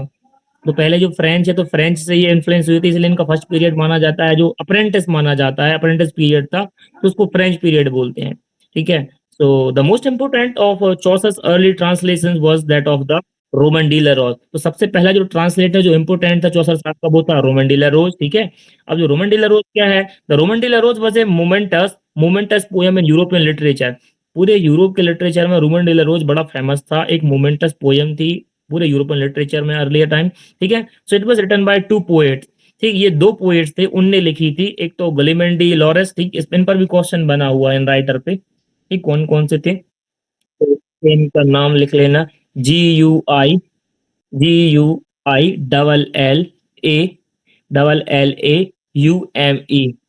ठीक, UME, गलिमन डी डी लॉरेस, ठीक, एक तो ये राइटर थे लॉरेस, ठीक, एक ये राइटर थे, ठीक है। Setting out to write an allegorical poem of love and honour, तो इनने क्या किया है, ये इनने क्या लिखा हुआ है, एक एल्गोरिकल पोएम लिखी है लव और ऑनर के बीच में, ठीक है ना। हालांकि इनने जो लिखी थी वो कैसी थी, अनफिनिश्ड थी, पूरी नहीं कर पाए, ठीक है ना। About the year 1230, after writing nearly 4000 lines, जो सेकंड जो रिसोर्स था, ये राइटर का नाम लिख रहा है वो ना, सेकंड राइटर का क्या नाम था, जीन डी, बार बार कोई आके जा रहा है, आके जा रहा है क्या, जीन डी, जीन डी हमारा म्योंग, डाटा खत्म हो गया था तो हाथ पैर जोड़ रहे थे जरा लोगों से कि डाटा ऑन कर दो। चलो कोई बात नहीं, ठीक है। सेकंड जो राइटर था भैया वो कौन था, जो इनसे इन्फ्लुएंस हुए थे ये इसके लिए, जो रोमन डी लरोज के लिए, ठीक है। तो जीन डी म्योंग, ठीक है ना, लॉरेस और म्योंग याद रखना, पहले तो लॉरेस, भैया आपने क्या LORRIS, क्या बता लॉरेस, दिया, हमको नहीं पता, ठीक है, बताओ लॉरेस आप। और म्योंग, ठीक है। देखो जो पहला वर्क था रोमन डे ला रोज, ठीक है, ये मोमेंटस था, पूरे यूरोपियन लिटरेचर में फेमस था। It was written by two poets, ये दो पोएट्स ने लिखा था। उनका पहले का नाम क्या था? गलेमन डी लॉरेस, तो लॉरेस लिख लो, बाद में लिख लेना नाम। और सेकंड का नाम क्या था? जीन डी म्यूंग, ठीक है ना। तो अच्छा 1233 के बाद हुआ क्या था कि फर्स्ट वाला जो राइटर था लॉरेस जो थे, डी लॉरेस साहब थे, गलेमन डी लॉरेस साहब थे, इनने एक एलिगोरिकल पोयम लिखी है। किस पर लिखी है? The poem based on love and honour, love and honour पर लिखी है, लेकिन लेफ्ट इट अनफिनिश्ड, उसको क्या हो गया? अनफिनिश्ड करके इन्हें छोड़ दिया था। फिर जो सेकंड राइटर थे रोमन डी लॉरेस लिख रहे थे, उनका नाम क्या था? जीन डी म्योंग, ठीक। जीन डी म्योंग क्या थे? अबाउट 50 ईयर्स लेटर, कितने 50 ईयर, 50 साल बाद, टुक अप दिस फ्रेगमेंट, उनने क्या किया? जो पहले राइटर का जो टुकड़ा उठाया, बचा हुआ जो भी मैन्युस्क्रिप्ट थी, एंड कंप्लीटेड इट, तो उस वर्क को 50 साल बाद ये क्या कर रहे हैं? कंप्लीट कर रहे हैं विथ नियरली 18,000 मोर लाइन। तो 18,000 मोर लाइन, समझ रहे हैं ना? 18,000 लाइन इनमें और जोड़ दी जाती हैं, ठीक है। तो ये रोमन डी ला रोज के बारे में इंफॉर्मेशन, ठीक, जिससे चौसा साहब भी हमारे इन्फ्लुएंस हुए। अच्छा, चौसा साहब की एक हैबिट थी, वो क्या करते थे कि चोरी भी ऐसी करते थे कि पकड़े ना जाए, समझ रहे हैं ना? मतलब क्रेडिट भी दे रहे हैं वो, जैसे कि दूसरे राइटर का वर्क लिया, स्ट्रक्चर सही कर रहेगा, पता चली सम अप बुक खुद अपने वर्डों में कर रहे हैं, ठीक है। मतलब आधा उनका ले लिया, आधा इनका ले लिया, ठीक है ना, आधा आधा, और बीच में थोड़ा सा अपना आधा जोड़ दिया, ठीक है। तो नाम किसका हो गया? चौसर साहब का हो गया, ठीक है। मतलब जैसे लेटर ही करते हैं ना, थोड़ी सी चोरी इससे की, थोड़ी सी चोरी इससे की, मिक्सअप करके बस नया बना दिया कि नहीं, बेसन बेसन दिया और बस लड्डू बर्फी मिला है और एक नया आकार दे दिया, आयताकार, बोल दिया ये दूसरी टाइप की बर्फी है। हाँ, नई डिश बन गई। तो ये ऐसा है, मतलब माल मसाला पुराना वही पील के, ठीक है। So the Roman de la Rose was characterised by most of the qualities of the French love poets of 12 and 13 century. तो रोमन डे ला रोज क्या कर रही है? क्या बता रही है? क्वालिटीज बता रही है फ्रेंच लव पोएट्स की। फ्रेंच लव पोएट्स कौन सी सेंचुरी के? फ्रेंच के 12 एंड 13, 1213, 12वीं और 13वीं शताब्दी के जो पोएट्स हैं रोमन डे ला रोज, उनके क्या कर रही है? उनकी जो कैरेक्टरिस्टिक्स हैं फ्रेंच लव पोएट्स की, वो बता रही है। क्लियर है? ओके। तो ओके, अब जो चौसर का जो पहला था, Chaucer first important poem was that predominantly originally was the book of duchess, ठीक। पहली इनकी जो पोयम थी वो कौन थी? बुक ऑफ डचेस थी। इंपोर्टेंट पोयम की बात हो रही, ठीक है। इसको कब लिखा था? तो 1369 में लिखा था। It shows the influence of the Roman de la Rose. जो चौसर की कौन सी पोयम जो है रोमन डे ला रोज को इन्फ्लुएंस कर रही है? रोमन डी ले रोज से कौन सी इन्फ्लुएंस हो रही है? तो ये ना लिखा हो तो लिख लेना, या फिर याद रखना कि the book of duchess, the book of duchess जो है किससे इन्फ्लुएंस हो रही है? रोमन डी ले रोज से इन्फ्लुएंस हो रही है, ठीक है। Chaucer work the book of duchess, ठीक है ना। It was considered the first important work written by Chaucer in the year of 1369, work influenced by Roman de la Rose, ठीक है। Roman de la Rose in having the dream setting of a May morning, ठीक है ना। तब इसमें क्या है कि भाई ड्रीम सेटिंग है, dream setting of May morning की बात हो रही है। It is typical of Chaucer reliance on others and it's retelling the beginning of story from Ovid, ठीक है। तो अब भाई इन सारी चीजों के लिए चौसर भी दूसरों पर रिलायंस कर रहा है, मीन्स बिलीव कर रहा है, निर्भर दूसरों पर है, ठीक, क्योंकि वो टेल पहले बता चुका है, मतलब पहली ये कोई यूरोपियन लिटरेचर में थी, लेकिन ये फिर से बोल रहे हैं, ठीक है। इसलिए क्या बता रहे हैं? It's retelling at the beginning story from Ovid the book of duchess, ठीक, is interesting because it is an elegy for a wife of Chaucer patron John Gaunt, ठीक है। तो बुक ऑफ डचेस है वो क्या बता रहा है? इंटरेस्ट है, एक प्रकार की एक एलेजी भी कह लो। किसकी एलेजी कह लो? जो वाइफ ऑफ चौसर के जो पैट्रॉन थे, ठीक, जॉन गाउन, ठीक, जॉन गाउन थे, तो उन पर ये लिख रहे हैं, ठीक है। अब ये लिखी किस में है? Book of octa syllabus couplet में लिखी हुई है। तो ये भी याद रखना, क्वेश्चन ऐसा बनेगा कि book of duchess written in the form of कौन से स्टैंजा पैटर्न पे? तो बुक ऑफ डचेस किस पे लिखी हुई है? ऑक्टा सिलेबस कपलेट में लिखी है, ऑक्टा सिलेबस कपलेट, ठीक है। It is still somewhat immature poem, ये माना जाता है इमेच्योर पोयम, क्योंकि कोई भी राइटर जब स्टार्टिंग करेगा राइटिंग तो उसका पीरियड कैसे होगा? इमेच्योर ही होगा ना भाई, क्योंकि वो अप्रेंटिस में है, अभ्यास कर रहा है, खिलाड़ी नहीं बना है अभी अपने जॉनर का, ठीक है ना। राइटर वो है, मैच्योर नहीं हुआ, इसलिए इसको क्या बोला जाता है? इमेच्योर पोयम है, क्योंकि शुरुआत है, राइटर एक्सपेरिमेंट कर रहा है। दो it shows us the first Chaucerian impression of a lady, ठीक है ना। हालांकि इसमें बता रहा है कि चौसर जो है, जो फर्स्ट इंप्रेशन है चौसरियन इंप्रेशन ऑफ अ लेडी, ठीक है, कि कैसा जो है चौसर एक लेडी पर इंप्रेशन बता रहे हैं, जमा रहे हैं अपना, ठीक है। अब भाई पैटर्न थे वो संरक्षण थे। अब संरक्षण का अगर बहुत सारे राइटर हैं तो ना संरक्षण का, भाई अगर आप राजा के दरबार में उसको कुत्ता भी मर जाएगा ना तो आपको उन पर भी लिखना पड़ेगा, और तुमने अच्छा लिख दिया तो बोले गजब का लिखा है यार, है कि नहीं। तो बहुत सारी कहानियां चेतक पर भी लिखी हैं, बहुत सारी कहानियां, ठीक है। जैसे कि रानी दुर्गावती का जो हाथी था ना उसका नाम था सरमन, तो लोगों ने लिखी होंगी, सरमन पर भी लिखी होंगी। उस टाइम को लिख देता तो बड़ा फेमस हो जाता, ठीक है। अब फर्स्ट पीरियड था फ्रेंच पीरियड, ठीक है। लिख लो चाहो तो पहला पीरियड कौन था, चौसर का पहला पीरियड कौन सा था, फ्रेंच पीरियड था, ठीक है ना। Chaucer period divided into three part. पहला था फ्रेंच। फ्रेंच में हमने देखा कि फ्रेंच का जो वर्ड था रोमन डिला रोज, उससे ये इन्फ्लुएंस थे, और उससे इन्फ्लुएंस होकर चौथा साहब ने क्या लिखा है, द बुक ऑफ डचेस लिखी है, ठीक है। बुक ऑफ डचेस लिखी है, इसकी जो है ड्रीम सेटिंग है, मे मॉर्निंग की बात हो रही है इसमें, ये मे मॉर्निंग की बात कर रहे हैं। इसमें जो जो चौसर साहब हैं इनका कुछ ज्यादा कुछ रोल नहीं है, ये क्या कर रहे हैं, दूसरे जो टैक्स हैं उन पर ये क्या कर रहे हैं, रिलायंस कर रहे हैं, ठीक है। इस जैसे स्टार्टिंग है तो ये ओविड से, ओविड के वक्त से स्टार्टिंग कर रहे हैं, ठीक है। किसमें लिखा हुआ तो फॉर्म क्या है, स्टैंजा फॉर्म क्या है, ऑक्टासिलेबिक कपलेट है इनमें, ठीक है। ये भी इंपॉर्टेंट थिंग्स है, ठीक, क्लियर है। अब सेकंड पीरियड चौसर का क्या था, सेकंड पीरियड ये इटली से, इटालियन पोएट से इन्फ्लुएंस थे। तो पहला फ्रेंच, सेकंड इटली, और थर्ड रहेगा हमारा इंग्लिश, ठीक है। तो पहला फ्रेंच, सेकंड इटली, और थर्ड हमारा क्या रहेगा, इंग्लिश, ठीक। तो ये मिड इंग्लिश में लिखेंगे, ठीक है।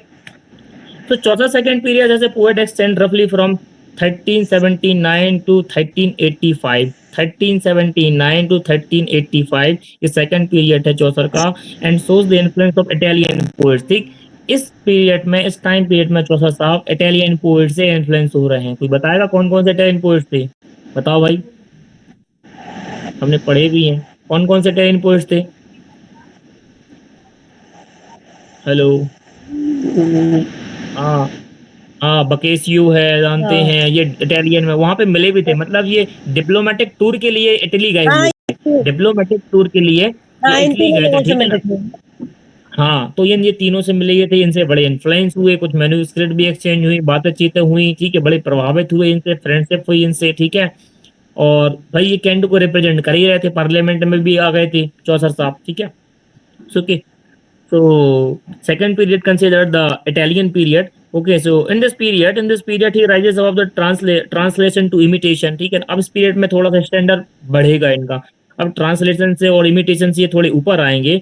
And the chief poems of this period are, अच्छा इस जो पीरियड में जो पोएम लिखी है जैसे ट्रिलेस एंड क्रेसीड, ठीक। अब सेकंड पीरियड को अपन ने इटली बोला है तो स्वाभाविक सी बात है ये इटली के जो वर्क हैं, इटली के राइटर से इन्फ्लुएंस होकर ये लिखेंगे ये वर्क, ठीक है। टर्लेसन क्रिसीड हो गया, द पार्लियामेंट ऑफ फॉल हो गया, the house of fame, and the legend of good women, ठीक। तो ये सारे जो वर्क हैं, the Troilus and Criseyde, the parliament of fowls, the house of fame, and the legend of good women, ठीक है ना। तो ये कौन से पीरियड के वर्क हो गए आपकी चौसर के, सेकंड पीरियड के वर्क हो गए। Second period consider the Italian period, ठीक है, क्लियर है। अब भैया जैसे कि कुछ बात, 1379 टू कब तक था ये? 1379 टू 1385, 1385 तक ओके। था, क्लियर। तो ये वाले और वर्क फ्रेंच वाला, कौन सा, उसका टाइम स्पेन क्या? फ्रेंच का?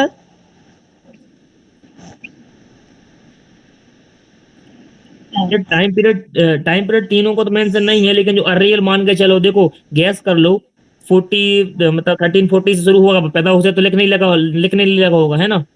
तो समझ लो पहला वाला अर्लियर है, इसका अगर टाइम पीरियड मेंशन है ना तो इसका लिख लो, बाकी का इसके ऊपर का समझना कि भाई कैसा कंसिडर करेंगे कि वो कैसा है, फर्स्ट में इसके पहले का, ठीक है ना।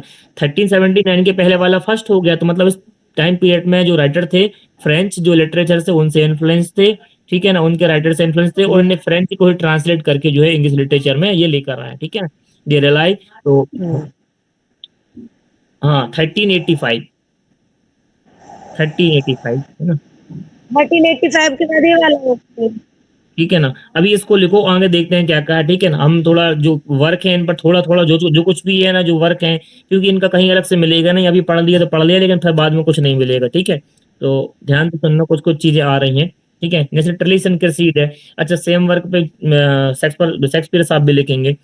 ट्रिलिस and Criseyde is probably Chaucer first finest complete work. अब कंप्लीट क्यों बोल रहे हैं बताओ, कंप्लीट इसलिए है, मतलब फाइनेस्ट कंप्लीट वर्क, फर्स्ट तो नहीं बोलेंगे कि फाइनेस्ट कंप्लीट वर्क ट्रेलेसन क्रेसीड है भाई, क्योंकि बहुत सारे जो वर्क हैं चौसा साहब के अनकम्प्लीट हैं, ठीक है ना, या इनकम्प्लीट है बोलेंगे। तो for example Canterbury tale, Canterbury tale भी कैसी है, इनकम्प्लीट है कि नहीं है, ठीक। प्लान बना था कि भैया 30 पोएट थे, देयर वर 13 पिलग्रिम, ठीक ना, 30 पोएम थे, 20 हर एक पोएम कितने जाते टाइम कितने बनाएगा, दो दो बोलेगा टेल, ठीक है ना, तो गुणा करो अच्छे से, पूरा हिसाब किताब यहीं 120 पे हो जाएगा, है ना। 30 पोएट थे, 30 पोएट थे, ठीक है ना। अब क्या करेंगे, दो एक जाते समय होंगे, कितनी हो गई, 60 हो गई, 60। और 30 हुँ, पोएट जो है फिर दो आते समय बोलेंगे तो 60 कितनी हो गई, 120 हो गई साहब, हो गई हुँ, टोटल 120, ठीक है ना। लेकिन कंप्लीट टोटल कितनी है, सिर्फ 24 ही अकेली कंप्लीट है, कितनी टेल कंप्लीट है, 24 ओनली, ठीक है। हुँ, 24 जो है इसमें पूरी 120 का प्लान बना हुआ था, लेकिन कितनी कंप्लीट है, 24 अकेली कंप्लीट है इसमें, ठीक है। तो ये इसका डेटा है, ठीक। अब ट्रिलेशन क्रेसिड में क्या हो रहा है, Troilus and Criseyde is probably Chaucer first complete finest complete work, बोलो फर्स्ट तो नहीं बोलेंगे, फाइनेस्ट कंप्लीट वर्क है, ठीक है। अच्छा कई बार क्या होता है, लास्ट टाइम उनने एक बार मैं दे रहा था ना नेट, तो उसमें किसका पूछा था इन्हें यार, कॉलरेज का पूछा था कि सैली का पूछा था, कि अनफिनिश्ड वर्क भी पूछते हैं, है ना। तो ये भी एक ट्रेंड है कि अनफिनिश्ड वर्क भी पूछा जाता है, कौन सा अनफिनिश्ड वर्क है, जैसे कि आपका 17th सेंचुरी हो गई, 18th सेंचुरी हो गई, या विक्टोरियन टाइम पीरियड में हो गया। कई बार रोमांटिक टाइम पीरियड्स में क्या, जो फेमस राइटर हैं तो उनके वर्क पूछ लिया, जैसे कुछ जो राइटर है ना, कि इन ये जल्दी कवर हो जाते हैं, जैसे कि जॉन कीट्स हो गया, वर्ड्सवर्थ हो गया, ठीक, वर्ड्सवर्थ तो थोड़ा रायता फैलाता है, ठीक है, जैसे कीट्स हो गए, पीबी शैली साहब हो गए, लॉर्ड बायरन साहब हो गए, ठीक है। और जैसे एसेइस्ट भी हैं, कि चाहो तो चार्ल्स लैम्ब्रोक्स कर लो, ठीक है ना, डिक्वेंसी देख लो, डिक्वेंसी के अलग अलग वर्क भी पूछे जाते हैं, तो इनके अनफिनिश्ड वर्क देख लो, ठीक, उन पे भी आता है। अच्छा बहुत सारी किताब में, अच्छा किस्मत देखो इतनी अच्छी थी कि हमने जिस बुक से पढ़ा था, प्रतियोगी साहित्य से पढ़ा था अनफिनिश्ड वर्क, और वही हमने 3-4 बार पढ़ लिया था, वही एग्जाम में आ गया था, तो वो सही हो गया था, बताओ। क्योंकि हमने सोर्स चेंज नहीं किया, हम वही सोर्स से बार बार रिवाइज कर रहे थे, उसका बेनिफिट ये मिला कि यार वो क्वेश्चन सही हो गया, मतलब जो भी अपने पास सोर्स है ना उसको बार बार रिवाइज करो, ये नहीं कि रखा हुआ तो रखा हुआ, ठीक है। तो बेनिफिट तभी मिलेगा जब आप रिवाइज करोगे, ठीक। तो ये चीज यहाँ पर समझ में आई मुझे भी, ठीक है। सो जो ट्रिलेशन के सीड है, इट इज ओवर 8,000 लाइन, कितनी 8,000 लाइन, मतलब 8,000 से भी ज्यादा लाइनों में लिखा हुआ है, लंबा है, डिवाइडेड अनइक्वली इनटू 5 बुक्स, ठीक, इक्वली नहीं अनइक्वली 5 बुक्स में डिवाइडेड है, ये कौन सा ट्रिलेशन के सीड, ठीक है ना। The man love story is the same which Shakespeare uses for basis for his play for the same name, ठीक है ना। तो इसकी जो मैन जो लव स्टोरी है ट्रिलेशन के सीड की, वही है जो शेक्सपियर ने बिल्कुल सेम टू सेम नेम से क्या किया हुआ है, ड्रामा लिखा हुआ है, ठीक है। तो चौथा है टेकन एज ए सोर्स। अच्छा चौसर ने इसका जो सोर्स कहाँ से लिया हुआ है, तो ये बकेसियो से लिया था, ठीक। बकेसियो की कौन सा वर्क था, तो हम वर्क का नाम बता देते हैं। तो ये वर्क का नाम था भैया FILO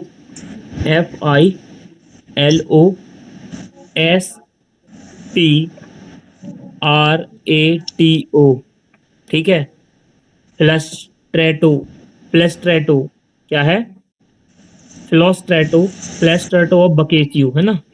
तो चौसर साहब जो थे, इस वर्क का जो है इनने सोर्स कहाँ से लिया था, फ्लस्ट्रेटो ऑफ बकेसियो, फ्लस्ट्रेटो ऑफ बकेसियो, ठीक है ना। BACC, BO, फिर CCO, है ना। बकेसियो ओ है लेकिन नहीं पढ़ेंगे, बकेसियो, ठीक है। तो फ्लस्ट्रेटो बकेसियो से ये लिया हुआ है, क्लियर है। Thus it takes less than a half of Boccaccio's poems while 2/3 of the lines and Chaucer poems are original, ठीक है। तो इसमें भी देखो वही बात मैंने बताई, मेथड क्या थी इनकी, आधा अपना आधा राइटर का, आधा आधा करके नया बना के मार्केट में ये बेच देते थे, ठीक है। अब Boccaccio साहब तो इनका डेप्थ तो था ही, Listen Kitty shows a striking advance in Chaucer's narrative power and characterization. Indeed, we see him here a realistic narrative poet of first class, ठीक है। तो इसमें थोड़ी सी रियलिस्टिक टोन भी आ रही है चौथा साहब की, ठीक है। अच्छा ट्रिलेशन क्रेसिड की बात हुई कि कब लिखा था, तो ये 1380 to 1383 के बीच में लिखा हुआ था, ये भी था। अब पार्लियामेंट ऑफ फॉल के बारे में क्या बात हो रही है, क्या है इसमें, parliament of fall is a beautiful short poem, ये क्या है, एक ब्यूटीफुल शॉर्ट पोयम है। It was written in the year of 1382 to celebrate, इसमें क्या कर रहे हैं सेलिब्रेट, इसमें सेलिब्रेट कर रहे हैं रिचार्ड द सेकंड की मैरिज को। रिचार्ड द सेकंड की मैरिज किससे हो रही है, एनो बोमिया इन दैट ईयर, ठीक है। तो पर्टिकुलर ईयर जो है 1382 में क्या हो रहा है भैया, 1382 में रिचार्ड साहब मैरिज कर रहे हैं, ठीक। उनकी मैरिज पर जो बधाई का संदेश है हमारा जोसेफ साहब दे रहे हैं, ठीक है ना, R2, ठीक। रिचार्ड सेकंड जो है R2, रिचार्ड सेकंड हमारे जो है R2, रिचार्ड सेकंड जो है हमारे क्या कर रहे हैं, शादी कर रहे हैं, किससे कर रहे हैं, एन ई कह लो या एन कह लो, एन ऑफ बोमिया, BOHE BOHEMIA, मिया, ठीक है। एनो बोमिया से शादी कर रहे हैं, ठीक है। तो उसी का जो सेलिब्रेशन है वही बता रहा है पार्लियामेंट्स ऑफ हॉल्स में, क्या बता रहे हैं, ये कब लिखी थी, उसी ईयर में लिखी थी जब इनकी शादी हुई थी। और ये क्या कर रहे थे यहाँ पर भैया, बधाई दे रहे थे हमारे पोएट साहब राज दरबार में, ठीक है।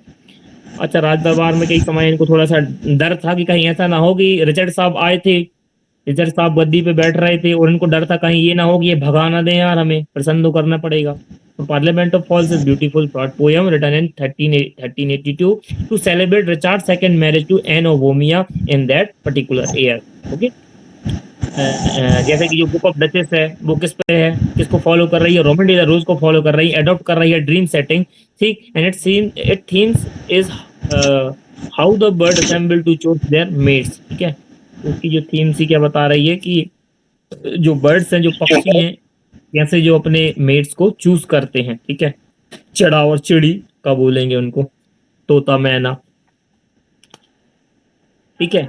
हाउस ऑफ फेम की बात करें तो house of fame written about 1384, ठीक। अभी इस पे क्वेश्चन भी था, ये क्या है, is an ambitious poem again set out as a dream, ठीक है। तो ये भी ड्रीम विजन पर लिखी हुई पोएम है इनकी, ठीक है, हाउस ऑफ फेम, ठीक है। तो कब लिख रहे हैं ये पोएम को, तो ये भी एक एम्बिशियस पोएम है, ये भी set out as a dream है। It form it own something to Dante's divine comedy, ठीक है। तो ये किससे इन्फ्लुएंस हो रही है, देखो लास्ट टाइम जो सब क्वेश्चन आया हाउस ऑफ फेम पे, ठीक। हो सकता है नेक्स्ट टाइम भी ये पूछ लें कि भाई house of fame influence by किसका मॉडल चूज कर रहे हैं, तो दांती की डिवाइन कॉमेडी, दांती की डिवाइन कॉमेडी से हो रहे हैं, क्योंकि भाई किससे फेमस है ये, किससे प्रभावित हो रहा है, कौन सा पीरियड चल रहा है, इटालियन पीरियड चल रहा है। इटालियन राइटर कौन है, दांते हैं, बकेसियो हैं, ठीक है। तो ये उनसे प्रभावित हो रहे हैं, जो डिवाइन कॉमेडी है, ठीक है ना। It is like Dante's poem in 3 book, ठीक है। जैसे कि दांती का जो मॉडल है 3 बुक में डिवाइडेड है डिवाइन कॉमेडी, ऐसा ही इसमें है, ठीक है ना। ये होमवर्क में लिख लेना है कि जो डिवाइन कॉमेडी में कौन सा स्टैंजा फॉर्म यूज किया हुआ है, ठीक है, ये फेमस है, ठीक है। ट्रेजर राइमा है, जहां तक देख लेना, कल बताना ट्रेजर राइमा है कि नहीं, ठीक। जो दांते की डिवाइन कॉमेडी है, it is also example of treasure Raima, may be देख लेना, हाँ, चेक करके टर्जन आयमा ही है भैया। है। ट्रेजर राइमा है ना, हाँ। तो ट्रेजर राइमा में और कौन सी पोएम लिखी हुई है, the west wind, ode to the west wind जो है वो भी ट्रेजर राइमा में लिखी हुई है। तो ऐसे याद रखा करो, ठीक है। द लेजेंड ऑफ गुडमैन में क्या हुआ था, legend of goodman the last poem of Chaucer second period में सबसे लास्ट पोएम आ रही है, the legend of goodman was probably written some time between 1384 to 1385, like house of fame it is unfinished, ठीक है। तो ये भी अनफिनिश्ड है, ठीक है ना। हाउस ऑफ फेम भी अनफिनिश्ड है, लेजेंड ऑफ गुड वुमेन भी अनफिनिश्ड है, ठीक है ना। कंप्लीट वर्क कौन सा था, हमने देखा था कंप्लीट वर्क वही था, ट्रेलेसन के सीट कंप्लीट है। Most of the work of written by Chaucer was work कैसे थे वो अनफिनिश्ड और इनकम्प्लीट बोल दो चाहो तो, ठीक है ना। As if Chaucer was feeling dissatisfied the kind of work he was doing, ठीक है। मतलब वही है ना, मैंने पहले बताया कि चौसा साहब को लगा यार कहाँ लिख रहे हैं, मतलब अंदर से उनको फीलिंग आई यार, वो डिससैटिस्फाई हुए कि कहाँ लिख रहा है चौसा साहब तुम, तो उन्होंने वो छोड़ दिया, बोले छोड़ो छाड़ो और कुछ देख दे, ठीक है। है परहाप्स he felt very of telling a succession of old stories, हालांकि उनको लग रहा था कि मैं क्या कर रहा है ये फिर wearing of telling a succession of old story, जो पुरानी स्टोरियां हैं, जो फेमस वुमेन थी who died for their love, उनकी बता रहे हैं। For the poem was to have consist of the stories of 20 women of history, ठीक है ना। तो ये लिख लेना कि ये legend of women good women में बता रहे हैं कितनी, हालांकि 9 मेंशन थी, इसमें कितनी बता रहे हैं, 20 women of history and legend who had been true lovers, whereas instead of 20 we have only 9, ठीक है ना। मतलब बात वो 20 की कर रहे थे, लेकिन अपने पास कितनी है, सिर्फ 9 वीमेन की बात हो रही, ठीक है। ऐसा भी क्वेश्चन बन सकता है कि लेजेंड ऑफ वुमेन में जो कितनी जो वुमेन जो राइटर्स हैं, ठीक है, मतलब जो सॉरी फेमस जो विमेन कैरेक्टर हैं जो ने अपने प्यार के लिए कुर्बानी दी है, बोले तो ट्रू लवर्स थी, ठीक है, उनकी बात हुई थी, ठीक है ना। Whereas instead of 20 we have only 9, two of which are the stories of Cleopatra of Egypt, ठीक है ना, जिसमें से टू तो स्टोरी किसकी है, क्लियोपाट्रा ऑफ इजिप्ट की है, एंड एक डीडो कैथरीज की स्टोरी है, ठीक है। In the prologue, Chaucer affirms that he is about to tell these tales of true lovers as an apology for his contemplations of love contained in the translation of the satirical part of the Roman de la Rose and in the story of the faithless Christie, ठीक है ना। तो prologue में भी क्या बता रहे हैं चौधरी साहब, affirm that he is about to tell these tales, ये जो tales हैं ये true lovers की बता रहे हैं as an apology for his condemnation of love containing in the translation of, अच्छा ठीक है, मतलब रोमन डीलर रोजमैन ने क्या किया, थोड़ा सा महिलाओं को या विमेन को ऐसा ऐसा नेगेटिव रिप्रेजेंट किया था, ठीक है।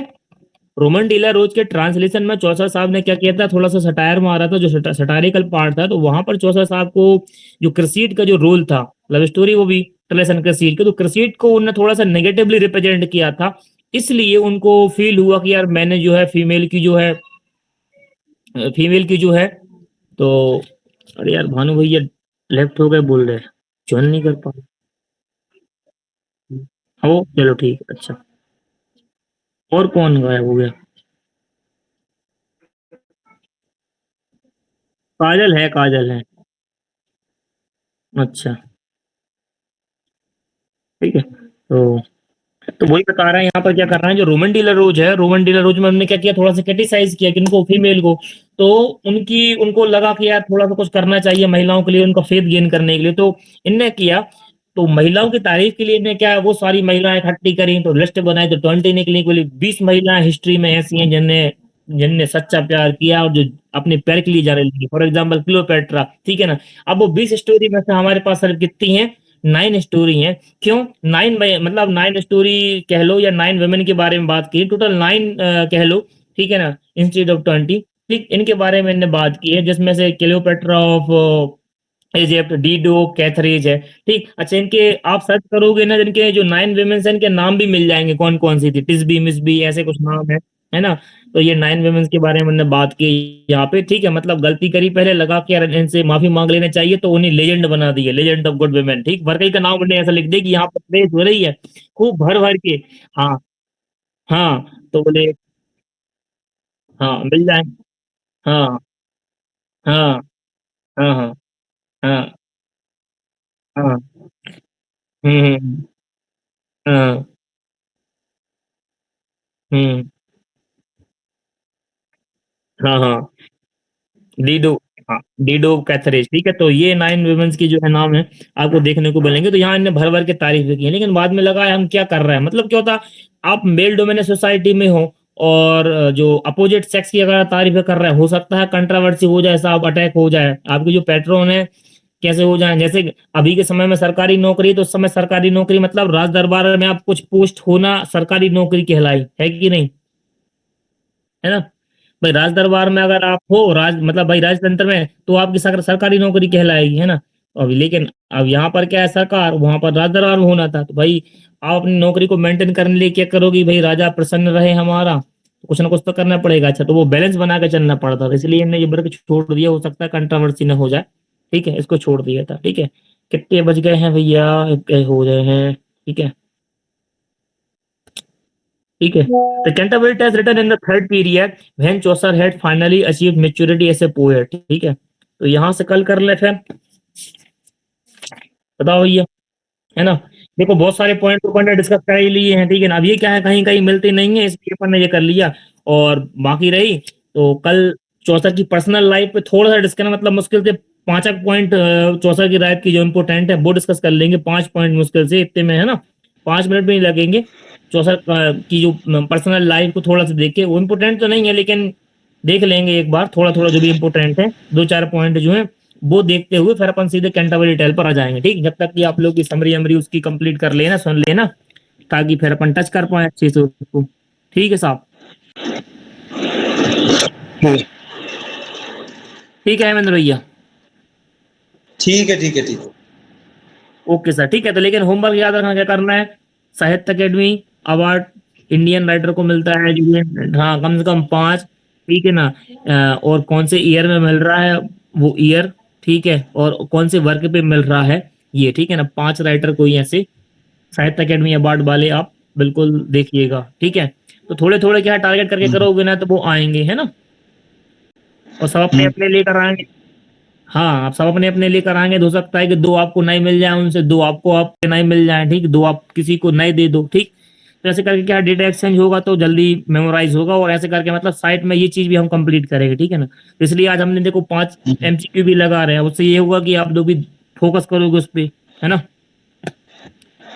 तो ऐसे ही सारी चीज़ें पैरेलल करनी पड़ेंगी, ठीक है? और फर्स्ट पेपर भी पढ़ो, फिर अपन फर्स्ट पेपर देख लेंगे। थोड़ा-सा अपना ये हो जाए जरा हिस्ट्री वाला पोर्शन हो जाए कवर ना, तो फिर अपन आगे बढ़ेंगे। हाँ, ठीक है, वही है ना। आज हम सोच रहे देखो इम्पोर्टेंट वर्क जो है हाँ, कैंटरबरी टेल का हाँ, हाँ,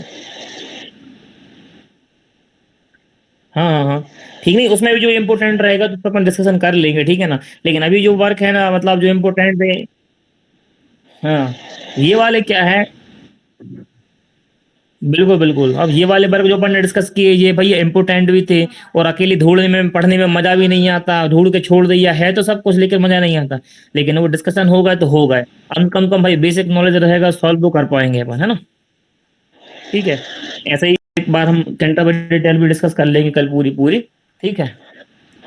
उसका जो है प्रोलॉग डिस्कस कर लेंगे, फिर ऐसी है कि स्टोरियाँ जो है स्टोरियाँ बीच-बीच में सुनाते रहेंगे। ज़्यादा नहीं है, मतलब 6 की स्टोरी जो है इम्पोर्टेंट अपन वो डिस्कस कर लेंगे, उनकी जो सुनाई हुई हैं। हालाँकि आधा तो प्रोलॉग है, लेकिन कई बार ये पूछ लेते हैं कि किसने कौन-सी स्टोरी सुनाई थी, है ना? और वो एंटरटेनमेंट का साधन है अपना देखेंगे अपन यूज़ कर लेंगे एज़ एंटरटेनमेंट। ठीक है भैया, गुड नाइट सर, मिलते हैं कल। ठीक है, हेमंत भैया, good night sir. Okay, good night good भाई। Night sir, okay sir.